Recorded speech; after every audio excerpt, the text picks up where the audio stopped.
যে রাজনৈতিক দলগুলো যদি নিজেরা বসে সমাধান করতে পারে সবচেয়ে ভালো, আর যদি নিজেরা বসে সমাধান করতে না পারে তাহলে সরকার অবস্থান নেবে। তো এখন যেহেতু 7 দিন পার হয়ে গেছে, এখন সরকার বসবে, সরকার ইন্টারনালি ডিসকাস করে সরকারের যেটা ভালো মনে হয় সরকার সেই সিদ্ধান্ত গ্রহণ করবে।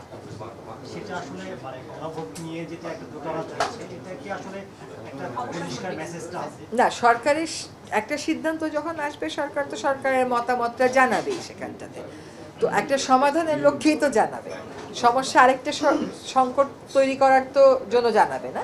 সরকার একটা সম্ভাব্য সমাধান মাথায় রেখেই আমাদের সকলের সাথে কথা বলে একটা সিদ্ধান্তে উপনীত হবে, সেটা খুব দ্রুতই আপনাদেরকে জানিয়ে দেওয়া হবে। সেটাকে আমরা বলতে পারি সরকার একটা সিদ্ধান্ত ইম্পোজ করবে?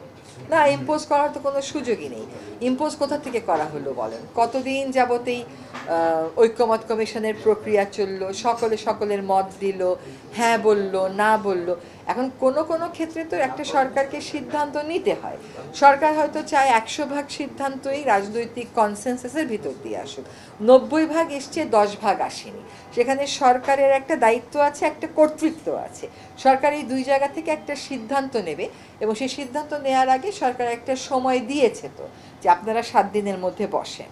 তো তারা যেহেতু বসেননি, সেহেতু সরকার একটা সিদ্ধান্ত নেবে। আমি তো কাউকে বলতে শুনিনি যে সরকার সিদ্ধান্ত নিতে পারবে না।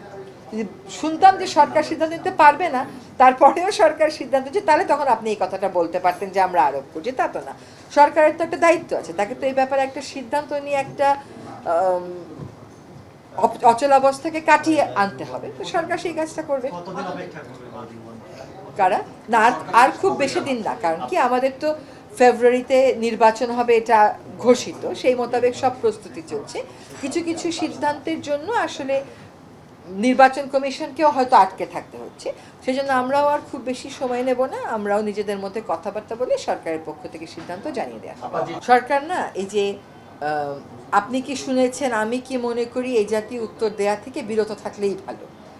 অনেক আপনি একরকম শুনেছেন, আরেকজন আরেক রকম শুনেছে। সরকার একসাথে বসে সামষ্টিকভাবে এই সিদ্ধান্তটা নেবে এবং আপনাদেরকে খুব দ্রুত সময়ের মধ্যে এটা আমরা জানি।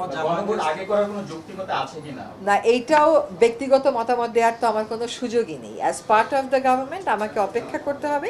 সরকার যখন বসবে এই বিষয়ে আলোচনা করে যখন সিদ্ধান্ত হবে তখন সেটা আপনারা জানবেন। সরকারের দরজা সবসময়ই সবার জন্য খোলা ছিল, প্রথম থেকে এটা খোলা ছিল, এখনও এটা খোলা আছে। কিন্তু সরকার আবার নতুন করে উদ্যোগ নিয়ে আবার সকলকে আলোচনায় ডাকবে, এখনো পর্যন্ত এমন কোনো কথা আমি শুনিনি। এখন যখন সরকার সিদ্ধান্ত নিতে সামগ্রিকভাবে বসবে, তখন যদি এরকম কোনো সিদ্ধান্ত হয় সেটা আপনাদেরকে জানানো হবে। কিন্তু আমার ধারণা সরকার এবার নিজে বিষয়গুলোতে তার অবস্থান স্পষ্ট করবে। আমরা একটা বিশেষ পরিস্থিতির সরকার বলে আমাদের কার্য পরিচালনাতেও কিছু কিছু বিশেষত্ব আনতে হচ্ছে। আমরা একটা গণ অভ্যুত্থানের পরে দায়িত্বপ্রাপ্ত একটা সরকার, ফলে সেখানে আমাদেরকে সবসময় আমাদের টার্গেট থাকে যে যতটা পারা যায় ডিফারেন্সটা, মতানৈক্যটা যতটা পারা যায় কমিয়ে এনে একটা সিদ্ধান্ত গ্রহণ প্রক্রিয়ায় যেতে।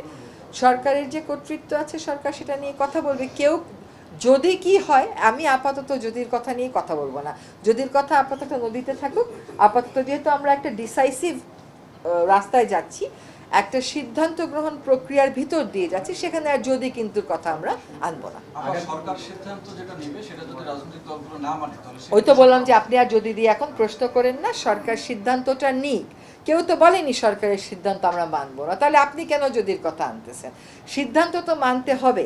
আমি যদি নিজের সিদ্ধান্ত না নিতে পারি, অন্য একজন এক রকমের সিদ্ধান্ত নয়, আমি আরেক রকমের সিদ্ধান্ত নিই। আমাদেরকে যে একটা দায়িত্ব দেওয়া হয়েছে, সেই দায়িত্ব তো আমাদেরকে পালন করতে দিতে হবে। আমরা দায়িত্ব পালন করি টুয়ার্ডস আ ওয়াইডার কনস্টিটিউয়েন্সি।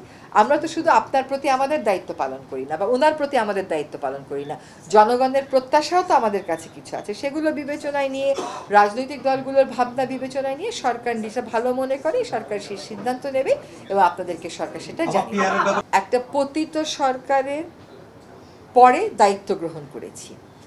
তো ওই পতিত সরকার দেশে ছিল প্রায় 16 বছর। এখন নির্বাচনটা ফেব্রুয়ারিতে হয়েই যাচ্ছে, এখানে নানানভাবে পানি ঘোলা করার চেষ্টা করা হচ্ছিল। সেইটা এখন দেশের মানুষের কাছে স্পষ্ট যে অন্তর্বর্তী সরকার নির্বাচনের পথে সুদৃঢ়ভাবে হাঁটছে। এখন এই নির্বাচনকে ঘিরে কিছু কিছু ন্যস্ত স্বার্থ তো রয়েই গেছে, সেই পতিত সরকারি বলেন বা অন্য কোনো অশুভ শক্তি। কিছু কিছু বিষয় হয়তো আমরা আমাদের বিশ্লেষণের মধ্যে আনতে পারি, কিছু বিষয় বিশ্লেষণের মধ্যে আনতে পারি না। তো আমাদেরকে সরকার হিসাবে যখনই এমন অস্থিরতা সৃষ্টি করার চেষ্টা করা হবে, তখনই আমরা আমাদের সর্বোচ্চটুকুন দিয়ে সেই অস্থিরতাটা নিয়ন্ত্রণের চেষ্টা করব। আমাদের চেষ্টা থাকবে প্রথমত কেউ যেন অস্থিরতা সৃষ্টি করতে না পারে। তারপরেও যদি অস্থিরতা সৃষ্টি হয়, সেখানে আমাদেরকে রিঅ্যাক্টিভ অ্যাপ্রোচে যাইতে হবে। কাজে এটা দুই ধরনের অ্যাপ্রোচই হবে। প্রোঅ্যাক্টিভ, আমরা প্রথম থেকে বলছি যে আমাদের সর্বোচ্চ চেষ্টা থাকবে সুষ্ঠু এবং শান্তিপূর্ণ নির্বাচনের, আমরা সেদিকেই হাঁটছি। তারপরেও বিভিন্ন ন্যস্ত স্বার্থ গোষ্ঠী, বিভিন্ন অশুভ শক্তি যদি এই রকম বিশৃঙ্খলা সৃষ্টির চেষ্টা করে, তাহলে সেগুলোর ক্ষেত্রে যারা দোষী আমরা তাদেরকে আইনের প্রক্রিয়ায় আনবো। আমরা তো মোটামুটি এখন বুঝতে পারছি যে কী ধরনের কাজগুলো হতে পারে। সেখানে আমাদের প্রস্তুতি আমরা আরেকটু বাড়াবো, আমাদের শক্তি আমরা আরেকটু বেশি বাড়িয়ে দেব। ফলে আমরা যেটা আশা করি যে সকলেই নির্বাচনকে সামনে রেখে সর্বোচ্চ সংযম এবং সহনশীলতার পরিচয় দেবে। তারপরেও কেউ যদি জাতীয় স্বার্থকে, নির্বাচনের মতন একটা জাতীয় ইস্যুকে কোনো না কোনোভাবে বিশৃঙ্খলা সৃষ্টির মাধ্যমে ফয়েল করার চেষ্টা করে, তাকে বার্তা নিয়ে যেতে হবে যে নির্বাচনের রাস্তায় সরকার আগাচ্ছে এবং নির্বাচন হবে। সরকার এই জিনিসগুলো প্রোঅ্যাক্টিভ এবং রিঅ্যাক্টিভ উভয় অ্যাপ্রোচের মাধ্যমেই নিয়ন্ত্রণ করার চেষ্টা করবে। নির্বাচনের লেভেল প্লেয়িং ফিল্ড হচ্ছে না বা সরকারের পক্ষ থেকে এদিকে কোনো গাফিলতি আছে এরকম কিন্তু কেউ বলছে না। খুব অস্পষ্টভাবে রাজনৈতিক একটা দুটো কথা হচ্ছে, কিন্তু কেউ দেখাতে পারছে না যে এইটার কারণে আমি মনে করতেছি লেভেল প্লেয়িং ফিল্ড থাকবে না। সেরকম যদি কেউ দেখাতে পারে যে আমার সুস্পষ্ট অভিযোগ হচ্ছে এইটা, এই কারণে লেভেল প্লেয়িং ফিল্ড হবে না, আমরা সেখানেও ব্যবস্থা গ্রহণ করব। লেভেল প্লেয়িং ফিল্ড ক্রিয়েট যাতে করতে পারে ইসি, সেজন্য ইসিকে যত রকমের সহযোগিতা করা যায় আমরা সেই সহযোগিতাটুকু করব। যেটা ঘটানোর চেষ্টা করা হবে তা সবই ঘটবে এমন তো কোনো কথা নেই। হ্যাঁ, সো আমরা সতর্ক থাকব। আশা করি আমরা সুষ্ঠু এবং শান্তিপূর্ণ একটা নির্বাচন উপহার দিতে পারবো। যে সকলেই মিলে একসাথেই কাজ করব যেহেতু আমরা, কিন্তু আমাদের কাছে এখনও ক্যাবিনেটের এজেন্ডাটা আসেনি এবং এগুলো আপনি বুঝতেই পারছেন যে এগুলো বেশ সংবেদনশীল বিষয়। কাজে এগুলো ক্যাবিনেটের এজেন্ডা না আসা পর্যন্ত আমি বলতে পারবো না। অস্থির পরিস্থিতি সৃষ্টির প্রয়াসে কথা বলছেন কিনা, প্রশ্নটা এইভাবে করলে আমার মনে হয় প্রশ্নটা সঠিক হইতো।